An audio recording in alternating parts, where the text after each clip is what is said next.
Hello. This is Angela Johnson Ayers with Confessions of Mommy and Life Cannot Wait, here with our just a morning motivation. I wanted to share something with you all, those of you who are on this health and weight loss journey with me.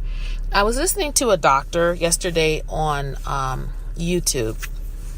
And he was talking about something called the 80-20 rule, and I know you've heard about that when in response probably to relationships, but this doctor was talking about in relation to weight loss in food.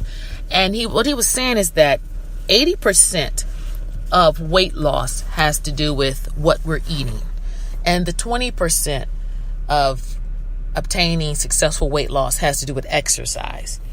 And so regardless of how much exercise you may do, if our diets are not changed in one way or the other, then what we're looking to obtain as far as weight loss will not happen. And so I know one of the areas that he was saying that can add quite a bit of or can prevent weight loss, or prevent it in a way where you're not losing at a speed as rapid as you could, is eating a lot of carbohydrates. And I am not a medical doctor. My degrees are not in the medical field. So before you start any weight loss or diet program, please check with your physician.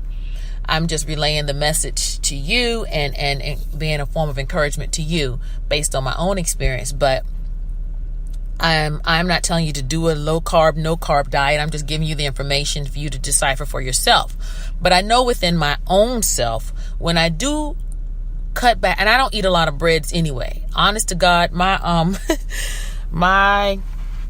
what do I want to call it? My choice. If I have to splurge on anything, I love dessert. I love maybe donuts, and what else do I like? Donuts, right?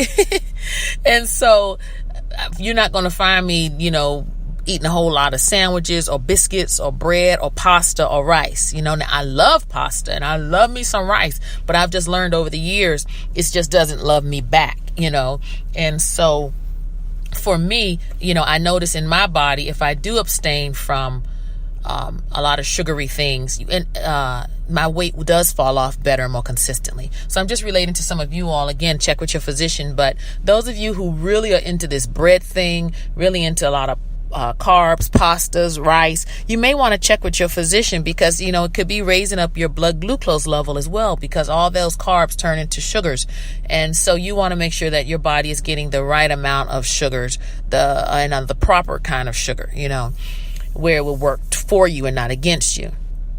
So knowing that, and then many people, I've known quite a few people in my time who, are quote unquote vegetarians or vegans, but yet their weight is off the charts too.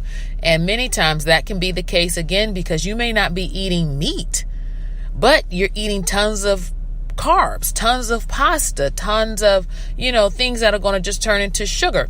And so you really want to check that out. If you're going to be a vegan or vegetarian, again, check with your physician to make sure you're getting what you need in your diet to lose the weight, So I just wanted to relay that to you all, because again, I know that it is not an easy task. You're talking to someone who used to be 318 pounds.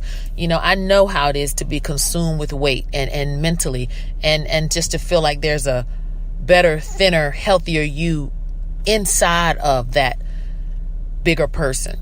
And so in this day and time, it is so easy to just say, I just give up. The world is going to hell in a handbasket. We got volcanoes erupting. We have mass murders and shootings in schools. People are falling dead at the drop of a hat. Just so much is going on in the world. It's easy to say, why should I give a doggone about my body? But you got to remember, we got to be good stewards of whatever God entrusted with us. Again, I'm not perfect. You're talking to someone who I'm first on the list to admit I got issues. You understand?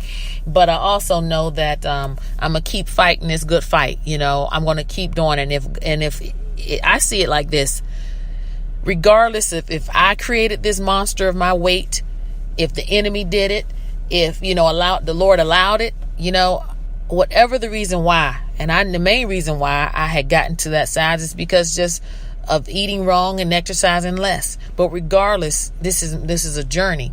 and I'm going to finish it. The race is not given to the strong or the swift, but to he that endures to the end. So after I pick up the children from school today, I'm going to head on to the gym. Again, you may not have access to a gym, or you may not have the money for a gym. That's fine. Make your neighborhood your gym. Make your house your gym. Put on some good dancing music and dance around. Get that heart rate up. Do whatever it takes to make you feel good. It's really a mind thing. I'm telling you, it is a mental battle every day. Joyce Myers wrote a book many years ago, but it's powerful. It's the battlefield of the minds, because our mind is really where everything starts. The way you think about exercise. It's easy to say, why should I exercise? I got 100-some pounds to lose. What's the use? I'm telling you, I know what you're feeling if you have a lot of weight to lose. I used to feel that way. I defeated myself every day. I punished myself every day with food. I felt like such a failure, so I would eat more, punishing myself. And it just was a sick way of thinking, and for many of you, it may not be your weight struggle. Your journey may be something else, but your thinking could be wrong, and it's very easy to think defeated thoughts. Trust me, I know. You're talking to a woman who has been through a very tumultuous and bad first marriage, a woman who's battled obesity, battled being ostracized and treated like crap because of it, dealt with a miscarriage, dealt with a lot of stuff, just a lot of things, and but that's what life is about. We can't hide in a ball. We can't hang out at home and not go out our house. There's some of you listening. Some of you don't even leave your house. I know, because I've seen the emails you sent me. You found a job where you work at the computer. You order your food. You order your clothes. And you're in a state of depression. You don't leave the house because you have extra 200 pounds on you. And you just feel like life is useless. But that's a lie. That's a lie, you all. I'm telling you, I know how the devil will lie to your mind and tell you stuff to the point where you think it's your thoughts and it's not your thoughts. God is not angry with you.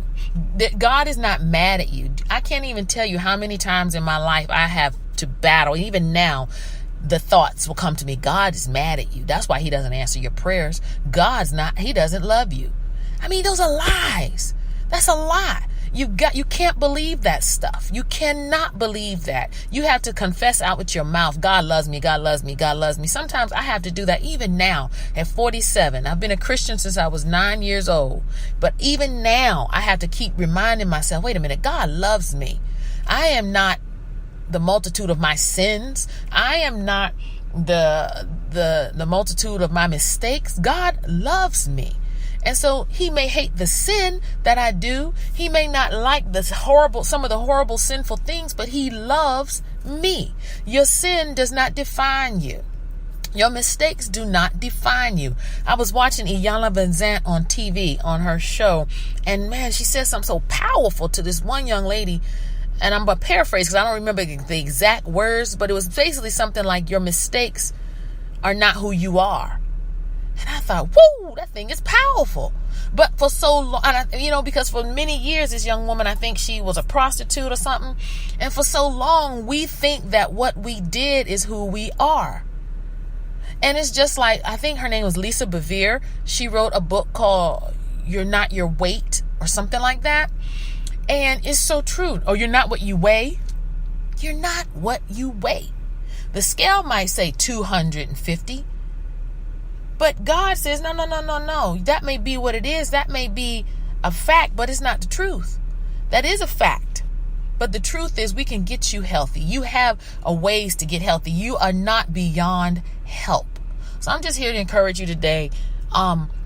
Think about that, the 80-20. I thought about it with us. 80% of our weight loss is determined by what we're eating, and 20% is our exercise. Hey, look, it's been great, talking with many of you all through text and messaging. Continue to send me emails and text. Emails. And check out my website, AngelaJohnsonAyers.com, and purchase my book, Laughter Pills for Moms, a 31-day supply. And I will give you a list. I have workshops coming up all this summer, and I hope to see you at some of them. Talk to you soon. Until then, be blessed. Bye-bye.